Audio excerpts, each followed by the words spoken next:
기본간호학 2 김경순입니다. 우리 교재와 필기도구 준비되셨나요? 네, 그러면 한번 시작해 볼까요?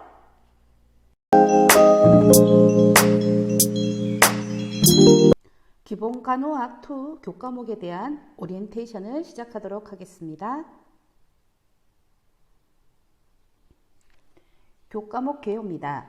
기본간호학 2 교과목을 통해서 간호의 기본 개념인 인간, 건강, 환경, 간호에 대해 이해하고 대상자의 기본 요구에 따라 간호 과정을 적용할 수 있도록 이해에 필요한 지식, 태도, 기술을 습득하여 수행하는 것이 이 교과목의 개요입니다.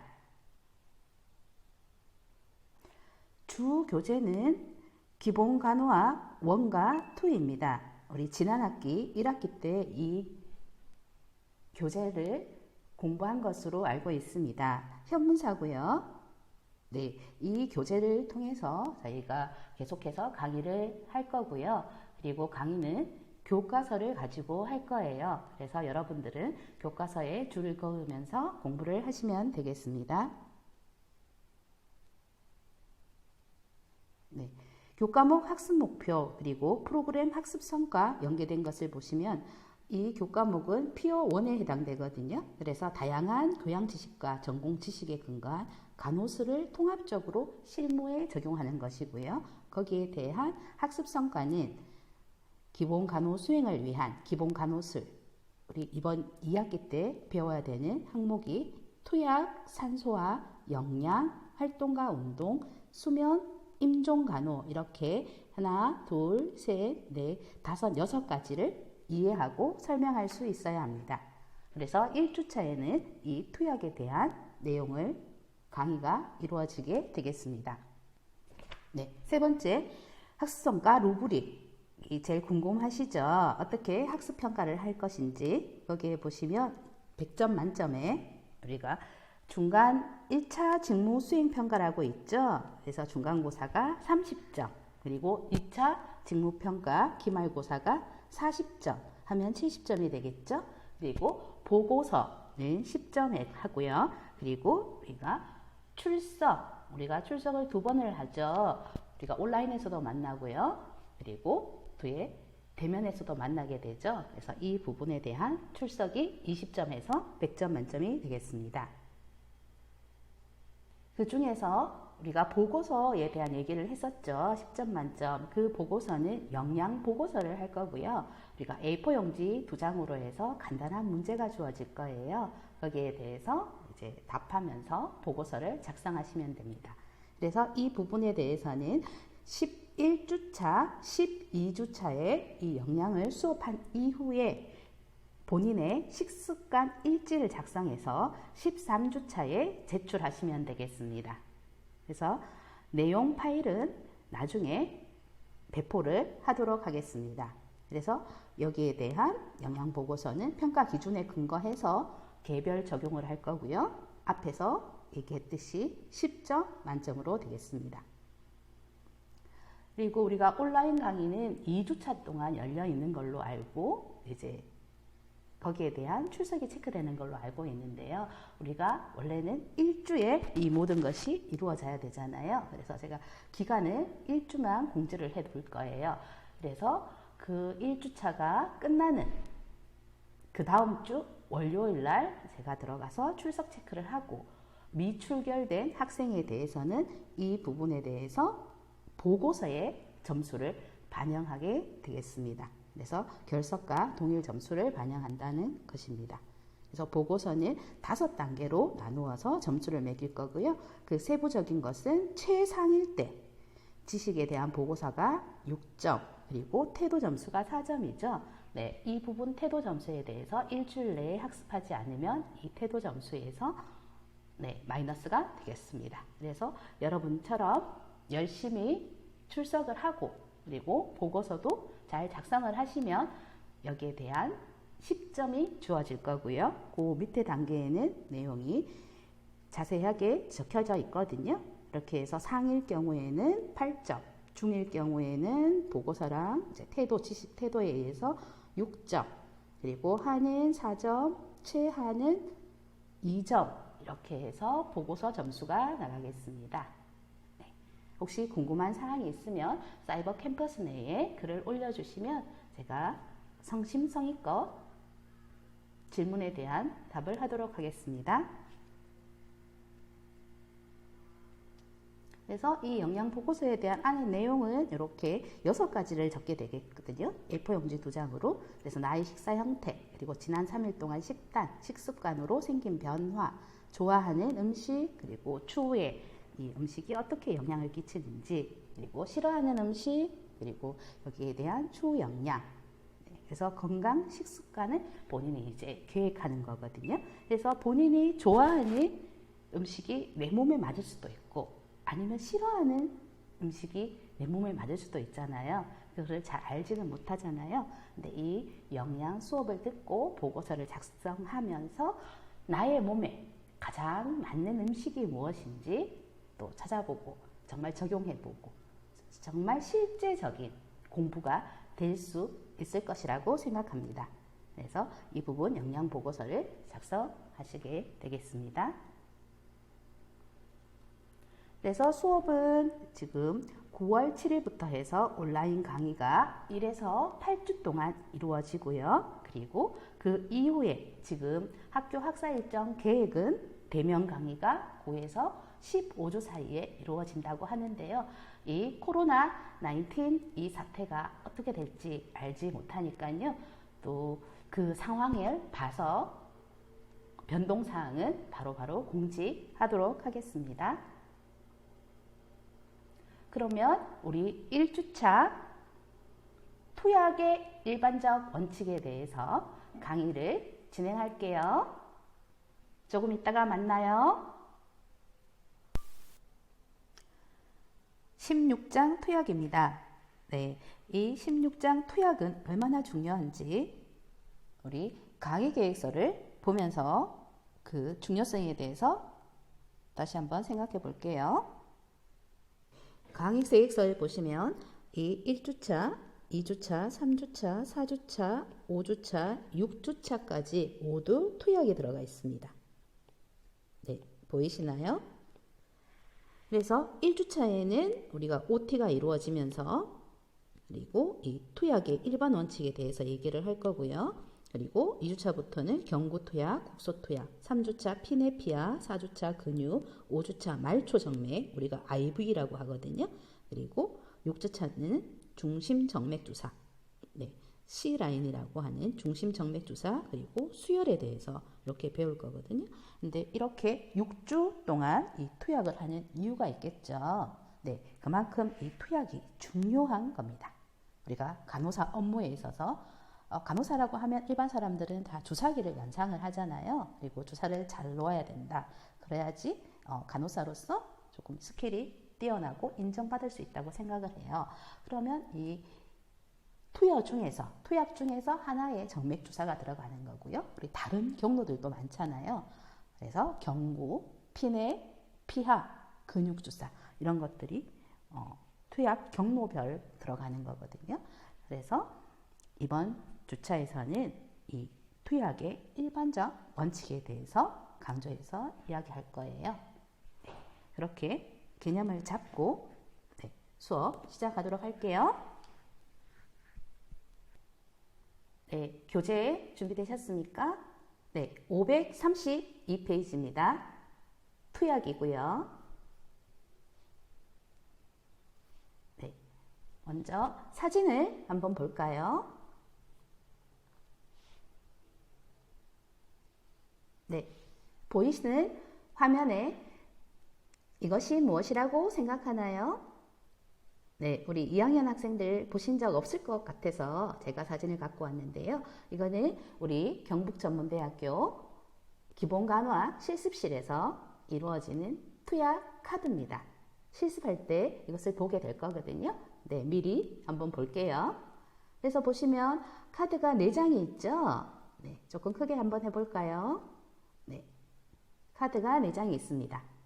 네, 첫 번째 카드는 하얀색이고요. 두 번째 카드는 하늘색, 세 번째 노란색, 네 번째 핑크의 가까운 색깔이죠. 그래서 핑크나 뭐 붉은색 이렇게 얘기를 하거든요. 여기에 각각의 우리가 투약 방법에 따라서 색깔을 나눈 거고요. 실제 요즘에는 병원에서는 많이 쓰지는 않는데요. 그래도 여러분 아셔야 되니까 네, 하겠습니다. 요양병원에서도 쓰고요. 그리고 일부 종합병원에서도 쓰기 때문에 이 부분은 보고 넘어갈게요. 그래서 왼쪽에 하얀색 같은 경우에는 우리가 경구 투약지거든요. 그래서 우리가 타블렛이라고 하는 서방적 알약을 먹을 때 이제 이 투약 카드를 쓰고요.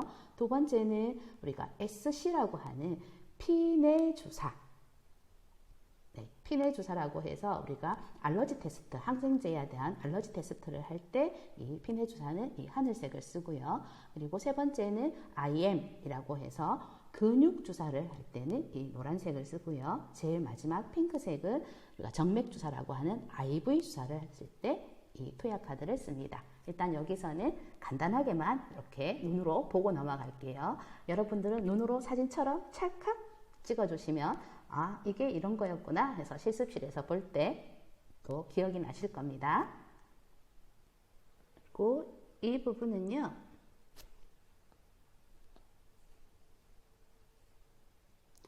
투약 기록지가 되겠습니다. 그래서 병원에서 실제로 쓰고 있고요. 그리고 우리 실습실에서 적혀 있는 거고 보면 등록번호, 성명, 그리고 성별, 연령 이렇게 돼 있고요. 그리고 여기 보면 오다 뭐 번호, 이렇게 닥터 지시사항이죠. 그래서 처방 내는 오다 번호고요. 투약 내용, 날짜, 시간, 서명해서 좀 전에 봤던 투약 카드와 같이 이제 쓰고 있거든요. 그래서 만약에 뭐 PO다 그러면 PO를 적고 날짜를 적게 되겠죠. 그리고 그 시간에 투약된 시간 그리고 간호사의 서명이 이루어지는 투약 기록지입니다.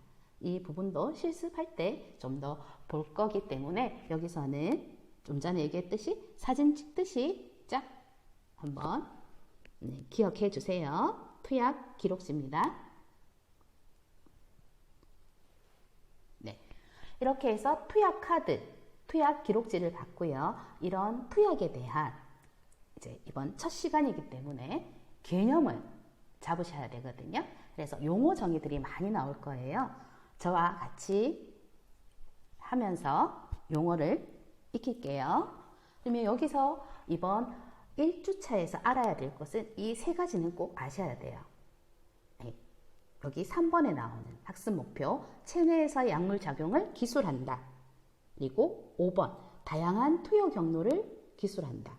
해서 좀 전에 투약 카드를 받듯이 경구, 그리고 피내, 근육, 정맥 여기서 나오진 않았지만 뭐 피하 주사 이런 것도 있고요. 그래서 그런 투여 경로를 기술하는 거고 그리고 정확한 투약을 위한 원칙을 말한다고 했어요. 그래서 투약의 일반적 원칙에 대해서 얘기를 할 거고요. 이 학습 목표에 나오는 세 가지 이 부분은 우리가 기본 간호 학회지 그리고 국가고시와 관련해서 이 학습 목표를 제가 연계해서 표시를 해 두었거든요.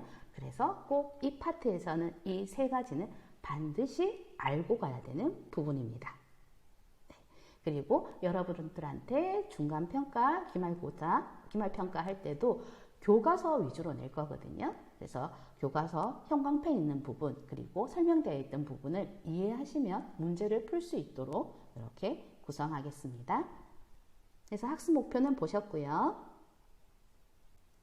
그리고 주요 용어에 보시면 이 중에서 경구라는 게 있죠. 경구는 입으로, 입을 통해서 한다는 얘기라서 오랄이라는 영어로 쓰고 있습니다. 그래서 병원에서는 이렇게 한글로는 안 쓰겠죠. 그래서 오랄 메디케이션, 오랄이라는 단어를 기억해 주시고요. 그러면 입이 아닌 곳은 비경구적이라고 해서 파렌테랄이라고 합니다. 파렌테랄. 네. 따라해 볼까요? 파렌테랄. 네. 파렌테랄 해서 오랄 파렌테랄 이렇게 두 개로 크게 투여는 나누어집니다. 경구, 비경구로. 그래서 이 개념을 잡고 다음 페이지 보겠습니다. 네, 523페이지입니다. 네, 준비되셨죠? 그래서 좀 전에 얘기했듯이 투약해서 오랄 메디케이션이라고 얘기했었죠. 네, 그래서 메디케이션, 약물에 대한 얘기입니다. 그러면 이 약물은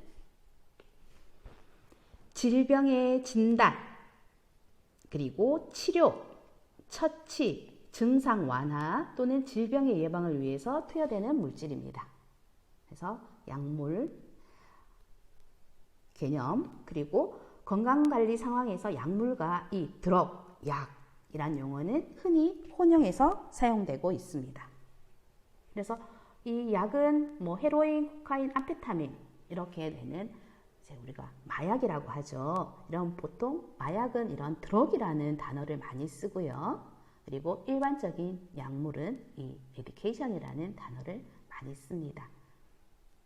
그래서 닥터의 어떤 처방에 의해서 이런 것들이 들어가는 것들, 그리고 약국에서도 이제 약사가 약을 지어주는 경우도 있잖아요. 일반 의약품 같은 경우에는 그런 것도 약물에 해당됩니다.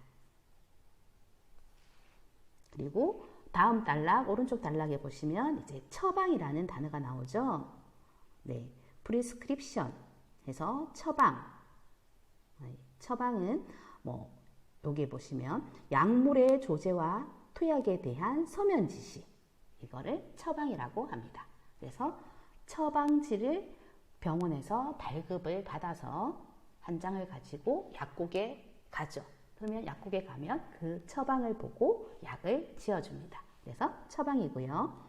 그리고 이런 약물은 4가지의 이름을 가집니다. 보시면 속명, 약점명, 화학명, 상품명 또는 상표명이라고 하거든요. 이 4가지에 대해서 한번 볼게요. 그래서 보시면 속명, 제네릭 네임. 그래서 속명은 약제가 공식화되기 전에 붙은 이름입니다. 그래서 뭐 A라는 약제, 뭐 김아무개, 보통 약은 처음 만들어진 그 발명가 만든 사람의 이름을 따서 붙이는 경우가 있거든요. 네, 그때 처음에는 이 약제가 공식하게 되기 전에 붙은 이름을 속명이라고 하고요. 그리고 약점명, 오피셜 네임은 각국의 약점과 같은 공식적 간행물에 수록된 이름이라고 되어 있는데요. 우리가 약전이라고 하면 킴스라고 하는 약전 책이 있어요. 킴스. 네. 글씨를 잘 못 알아보겠다고 하는 강의 평가가 있어서요. 좀 잘 써보려고 하는데 이 펜이 그렇게 터치감이 좋지가 않네요. 킴스.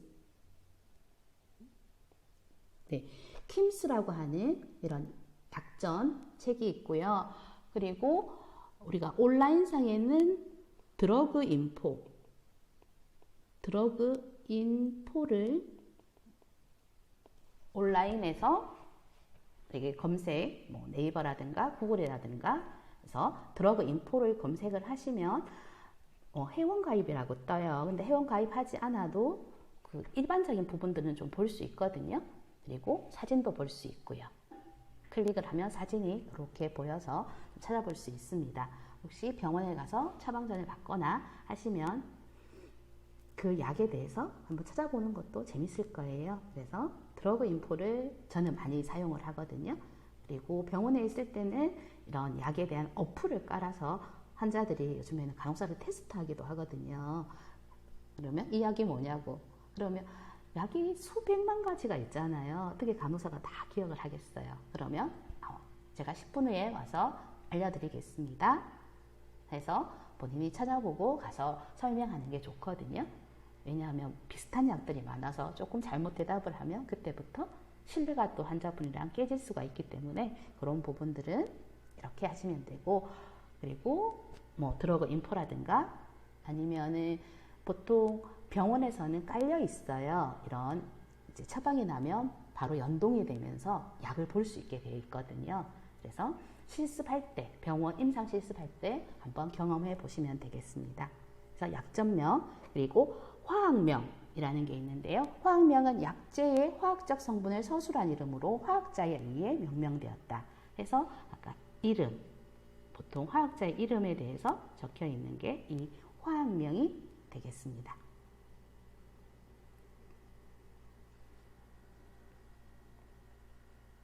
그리고 네 번째에 해당되는 부분이 이 상품명 또는 상표명이라고 하거든요. 그래서 트레이드마크 브랜드 네임은 제약회사에 의해 명명된 이름입니다. 그래서 여러분들 많이 들어본 타이레놀 아시죠? 타이레놀이 펜자리랑 같은 거거든요. 근데 회사가 달라요. 네. 그래서 같은 제재지만 이 상품명이라고 하는 거는 다를 수가 있다. 그래서 이렇게 네 가지에 대해서 설명을 드렸습니다. 그래서 약물에는 속명, 약정명, 화학명, 그리고 상표명이 있다는 것 알고 계시면 조금 더 약을 이해하는 데 도움이 되실 겁니다. 네.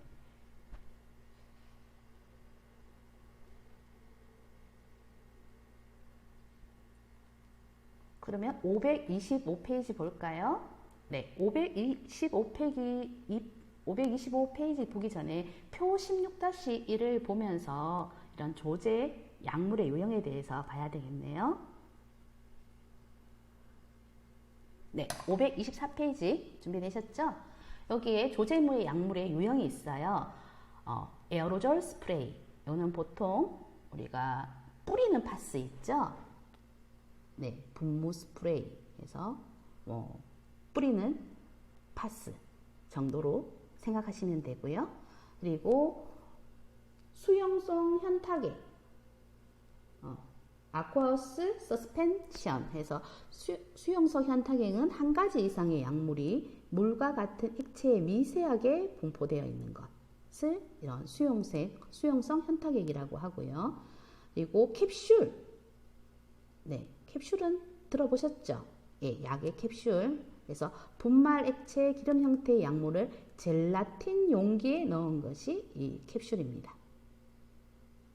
그래서 이런 캡슐은 제약회사에 따라서 우리가 위장에서 흡수되느냐, 아니면 소장에서 흡수되느냐, 대장에서 흡수되느냐, 이런 시간 타임이라든가 아니면 위가 산이기 때문에 이렇게 캡슐로 해서 더 밑에 단계까지 하기 위해서 이런 캡슐 안에 약을 넣기도 하거든요. 그래서 약의 효과에 따라서 이런 것들은 작용에 따라서 이런 식으로 지금 이루어지거든요. 그래서 캡슐 약이 있고요. 그리고 젤이나 또는 젤리로 되어 있는 것이 있습니다. 그래서 피부에 바르면 액화되는 맑고 투명한 방구형 약재입니다. 그리고 로션은 많이 들어보셨죠? 네, 피부에 바르는 약물이 혼합된 현타액이고요. 필이라고 하는 환입니다. 환은 어디서 많이 볼까요? 네, 우리가 피부는 한약 이런 데서 많이 보잖아요. 아니면 청국장 환, 다시마 환 해서 이런 환, 필 해서 한두 가지 약물을 응지물질과 함께 혼합하여 삼키기 쉽게 만든 타원형 또는 원형 아니면 납작한 형태의 약을 이 환이라고 하고요. 파우더는 분말, 그래서 약물을 미세하게 갈아넣는 것, 가루를 얘기하고, 그리고 소포지토리 해서 좌약은 우리가 우리 성장과 발달해서 병리를 다루지는 않았었는데요. 아이들이 열이 날 때 해열제로 이 항문에다가 넣는 좌약이 있어요. 그래서 젤라틴과 같은 단단한 물질에 한 가지 혹은 그 이상의 약물을 혼합하여 체강에 삽입한다. 그래서 여기 고창자가 직장을 얘기를 하죠. 그래서 직장에 삽입하기 쉬운 모양으로 만든 것으로 체온에 의해 서서히 용해되면서 약물이 유리된다. 그래서 약물이 녹아서 약물이 유리 또는 용해라고 하거든요. 녹아서 이제 흡수돼서 이 열이 나는 것을 떨어뜨리게 되겠죠. 네, 그것이 좌약입니다. 그러면 시럽 있죠, 시럽. 그래서 코프 시럽 들어보셨죠? 네, 그래서 약물의 불쾌한 맛을 없애기 위해서 당액이 포함된 용액을 시럽이라고 하고요. 타블렛은 앞에서도 얘기도 했었던 정제, 타블렛, 네, 우리 보통 알약이라고 하죠. 그래서 분말을 압축하여 단단하고 작은 원반형으로 만든 약재입니다. 그래서 미리 새겨둔 금을 따라 잘라서 먹을 수 있는 약재가 있고, 위에서 이거 스토막이라고 하는 위에서 용해되는 것을 막기 위해 막을 씌워 장에서 흡수되도록 하는 약재도 있습니다. 네. 마지막으로 보면 트랜스더미널 패치라는 게 있죠. 되게 생소하실 것 같아서 먼저 이 영어에 대한 용어를 보면 트랜스 어떤 뜻인가요? 트랜스는 통과하는, 네, 통과라는 뜻이 있죠. 통과, 트랜스. 그리고 덜만은 피부죠. 그래서 피부를 통과한다는 거예요. 그러면 그림을 한번 볼게요. 그 중에 경피 패치입니다. 펜타닐 사진은 드러그 인포라는 사이트에서 가지고 왔습니다. 링크 확인할게요. 네, 드러그 인포를 치시면 홈페이지로 들어가고요.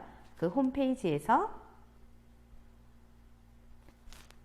펜타닐 패치라고 치면 커서를 가지고 가면 이 사진이 뜹니다.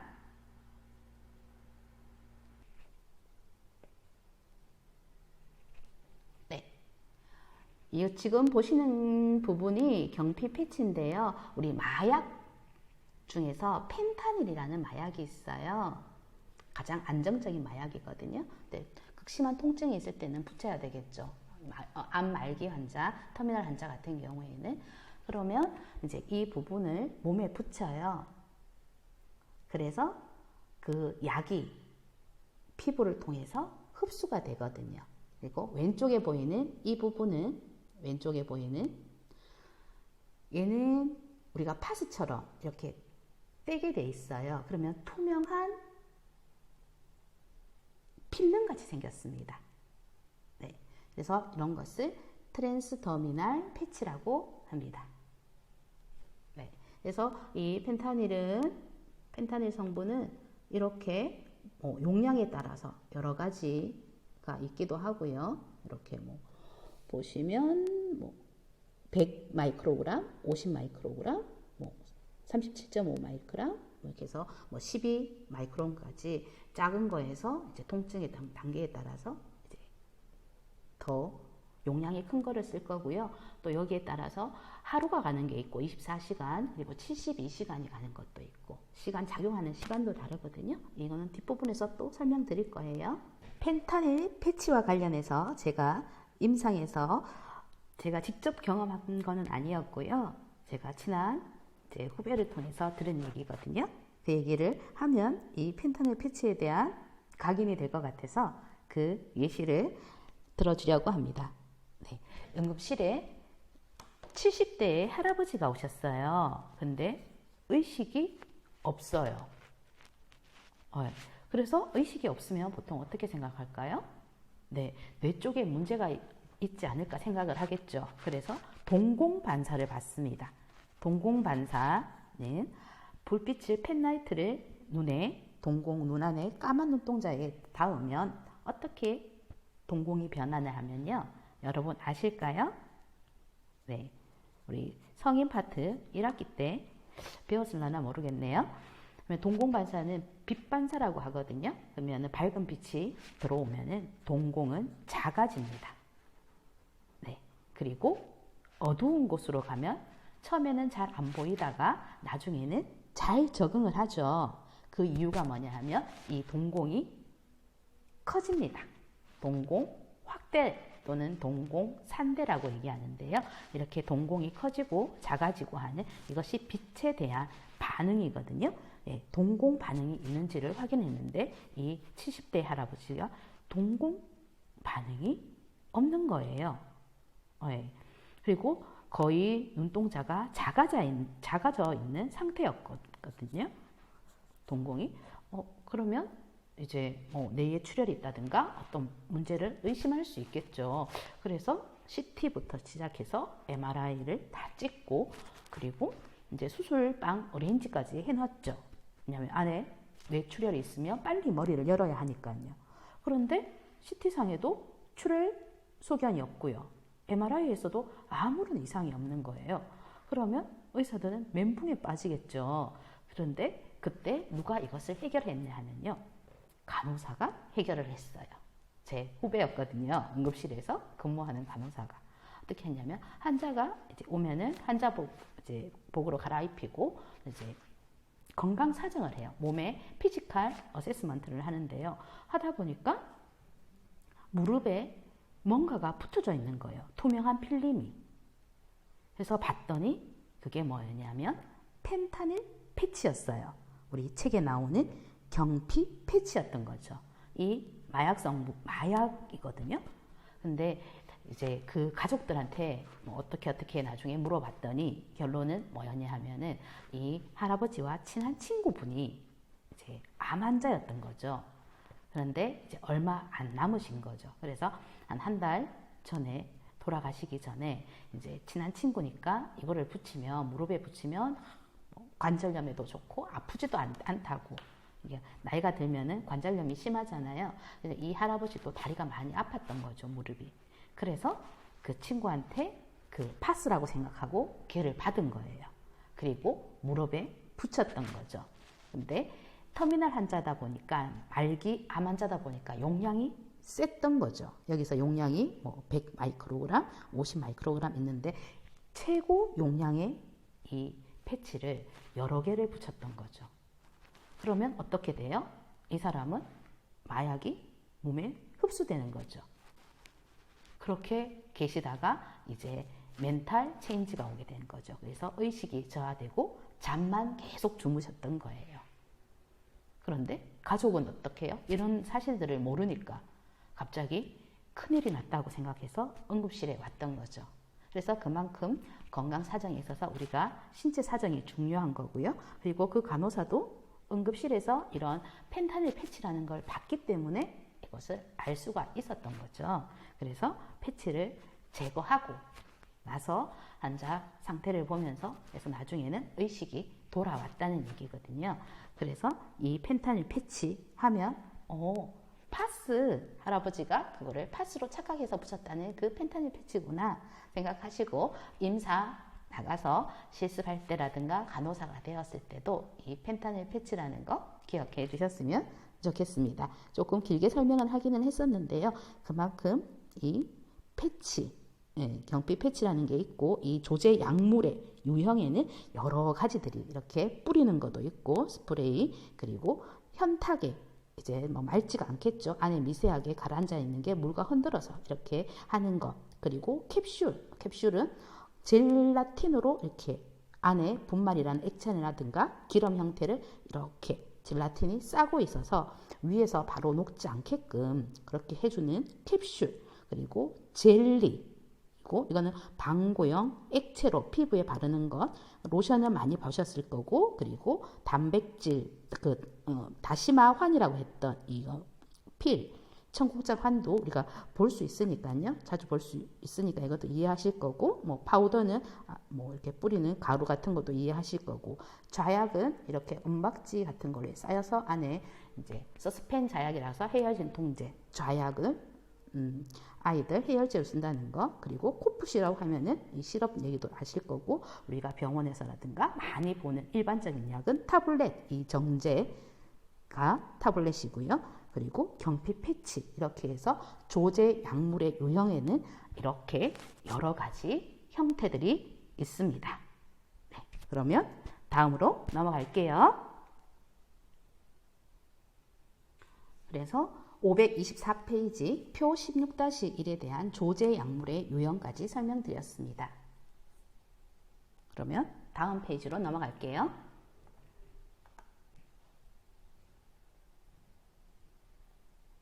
네, 525페이지입니다. 네, 투약의 법적 측면을 보실게요.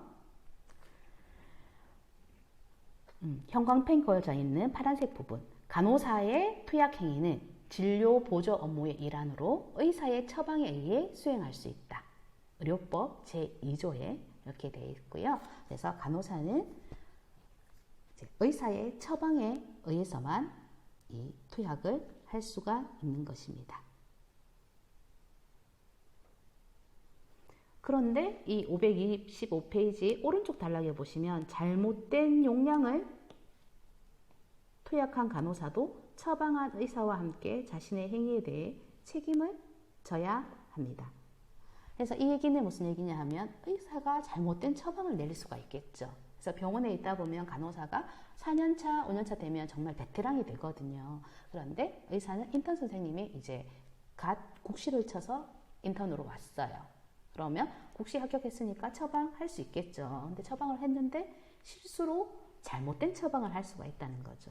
그렇게 해서 그런 일이 있으면 안 되겠지만 투약 사고가 생겼을 때 이것은 간호사도 같이 책임을 져야 한다는 얘기입니다.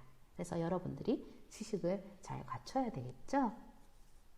그래서 거기에 대한 지식을 갖춰야 되는데요. 앞에서 우리 펜타닐 패치 얘기했었죠. 그래서 할아버지가 그것을 팥으로 알고 붙였다가 의식이 저하되면서 응급실을 내원했던 케이스 얘기였는데요. 여기도 보면은 어떤 내용이냐면 예를 들면 그래서 몰핀이 10mg만 들어가야 되는 환자한테 인턴 선생님이 몰핀 100mg을 처방한 경우 그러면 어떻게 되겠어요?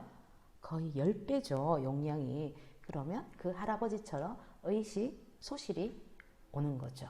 그래서 잘 숨을 안 쉰다든가 이제 아예 아무리 깨워도 일어나지 않는 경우가 되는 거죠. 그래서 이렇게 의사가 잘못 처방하는 경우가 발생을 한다는 거죠. 그때 간호사가 잘 캐치해서 해야지만이 본인의 법적인 보호도 받을 수가 있다는 겁니다. 거기에 대한 투약의 법적 측면을 보시면 1. 간호실무 법령이 규정하고 있는 영역과 기능의 범위를 알아야 하고요. 그리고 2. 간호학의 독자적인 지식과 기술의 한계를 인식해야 됩니다. 그래서 우리만의 독자적인 스킬도 있잖아요. 네, 외국 같은 경우에는 IV를 닥터가 한다고 하더라고요. 근데 우리나라는 IV를 간호사가 하고요. 독자적인 그런 지식적인 부분, 스킬적인 부분이 될 수 있겠죠. 그리고 기술에 또 한계가 있을 수도 있죠. 내가 더 잘하는, 특히 인투베이션이라 이런 부분도 전문 간호사, 마취과 전문 간호사가 더 잘하는 경우도 있거든요. 근데 그 부분에 한계가 지어져 있습니다. 그래서 그 부분이 명확하지 않는 부분은 지금도 여러 가지 공방이 일어나고 있거든요. 법적 책임에 있어서도요. 그래서 두 번째, 투약의 법적 측면에서는 이 간호학의 독자적인 지식, 기술의 한계를 인식해야 되고요. 간호실무 법령이거나 자기 능력의 한계를 벗어나 행동하는 것은 대상자, 이런 환자의 삶을 위태롭게 하고 그리고 의료 가오 이런 걸로 소송의 법적 책임을 지게 됩니다.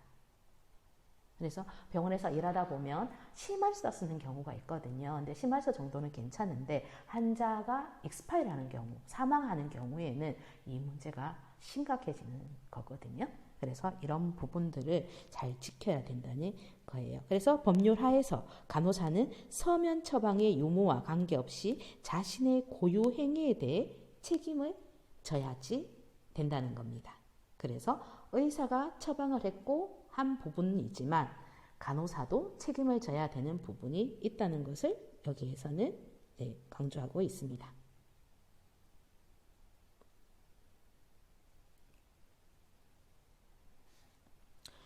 그래서 여기 그림 16-1에 보면 뭐냐면요. 이 마약이거든요. 일부 마약은 구분되어 숫자가 표시되어 있는 특별히 고안된 포장 용기나 플라스틱 보관함에 보관한다고 되어 있어서 마약은 이중 잠금 장치가 되어 있는 마약장 안에다가 넣거든요. 그리고 이렇게 이제 숫자도 표시되어 있는 거죠.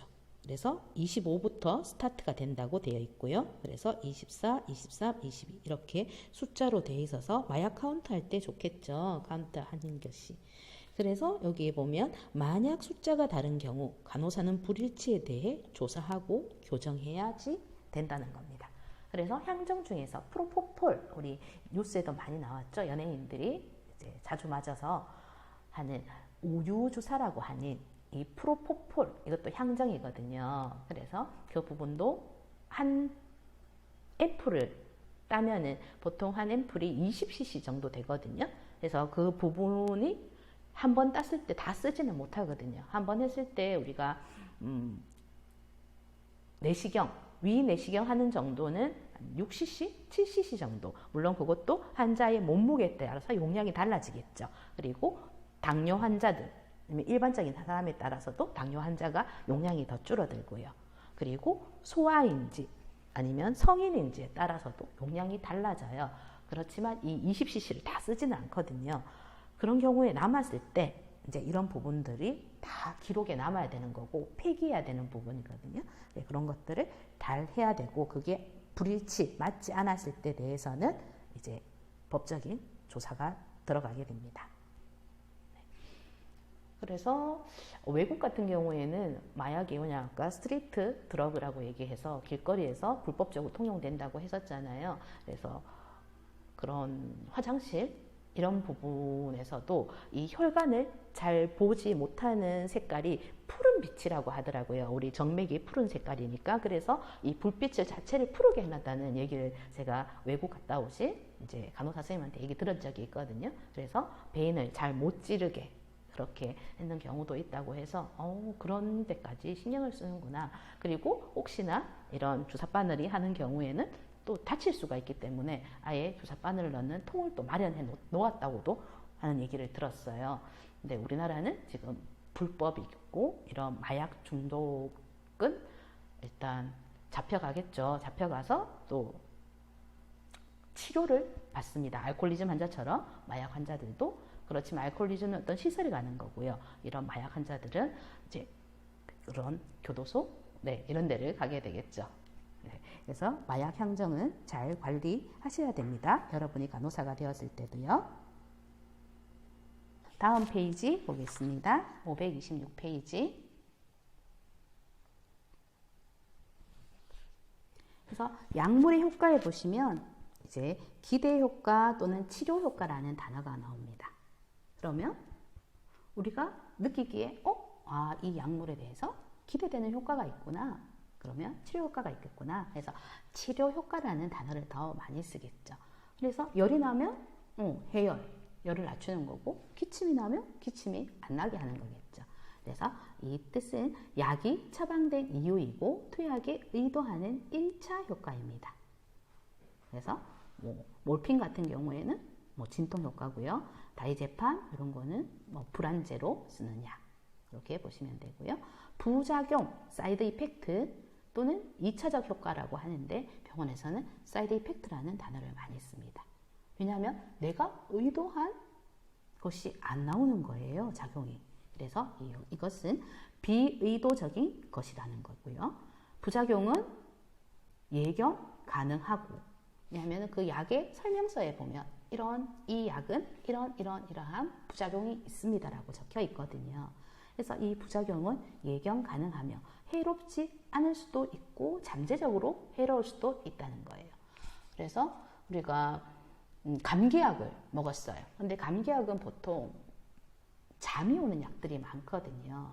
그래서 이 감기약을 먹으면 잠이 올 수 있다. 그래서 운전하는 것을 삼가해 달라. 해서 이런 것들은 예견 가능하며 해롭지 않을 수도 있다. 잠 오는 건 해로운 건 아니잖아요. 근데 운전을 하면 이제 목숨이 왔다 갔다 하는 거니까 그런 부분들은 해롭겠죠.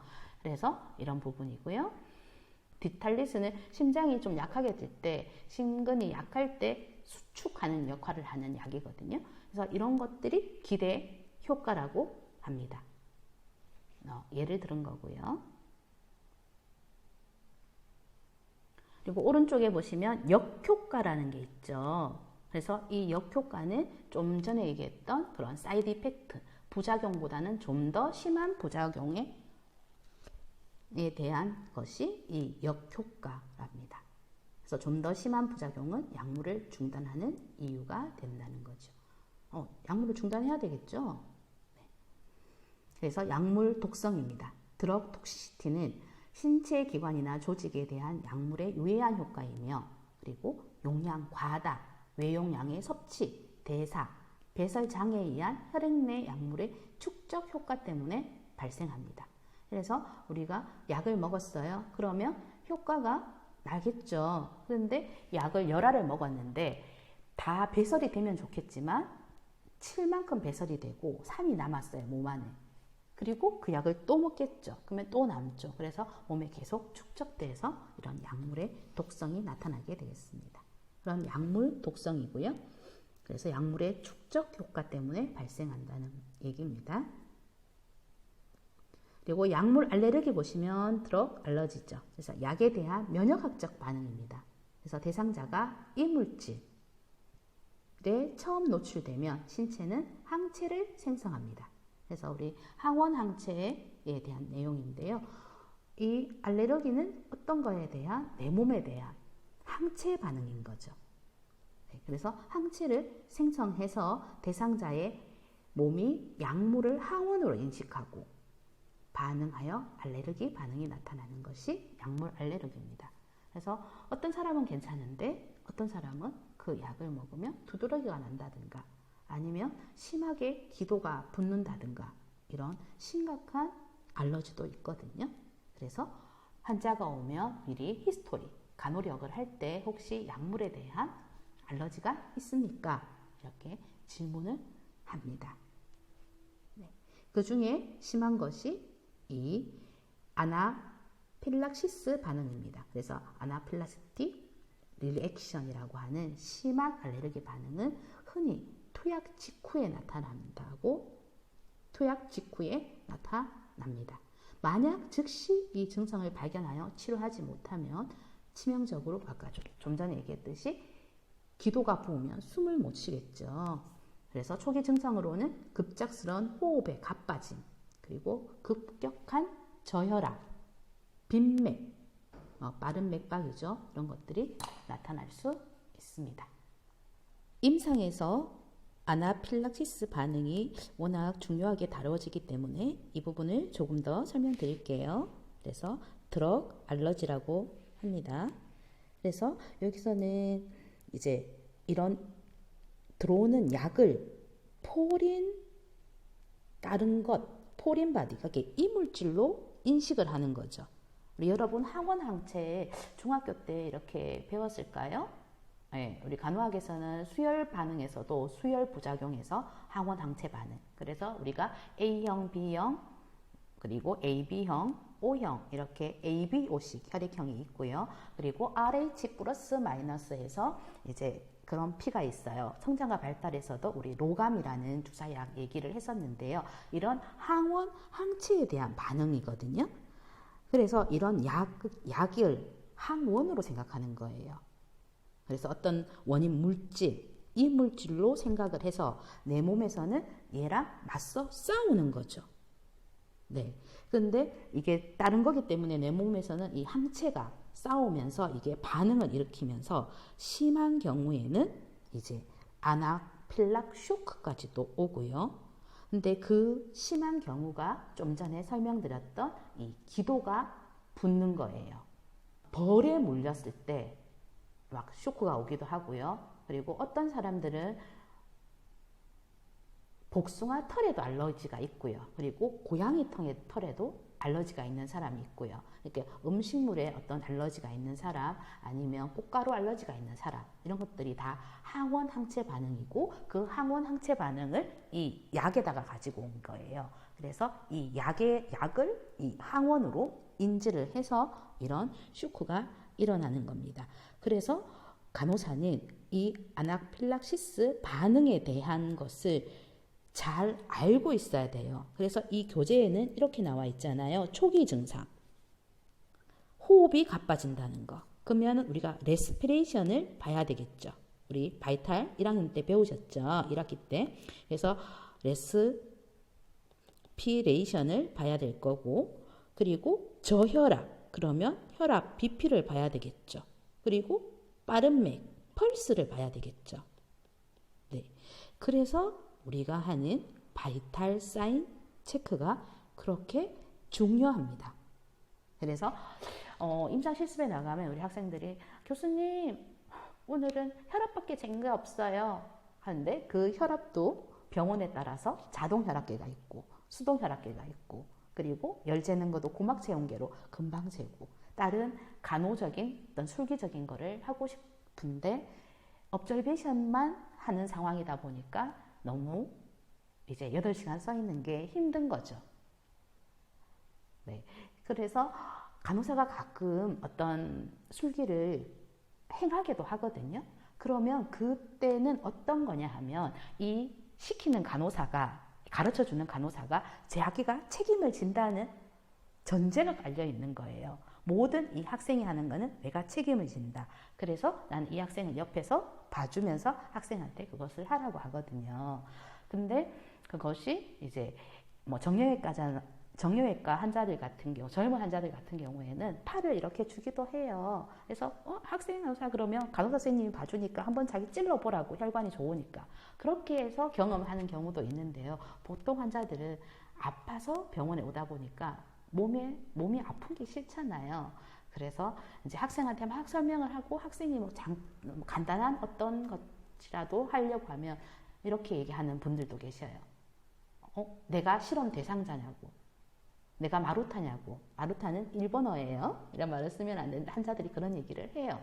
그러면 우리 실습 학생도 마음의 상처를 받아요. 그러면 그럴 경우에는 나는 일단 배우러 왔으니까 이 환자는 이런 캐릭터를 갖고 계시는구나. 선생님이 나를 가르쳐 주시려고 했는데 상황이 여의치가 않는구나. 그러면 또 다른 데서 또 배워야지. 그리고 감사하구나 하는 생각을 가져야 돼요. 학생들은 그런 부분들을 모르니까 왜 저 선생님은 나한테 하나도 안 가르쳐 주지?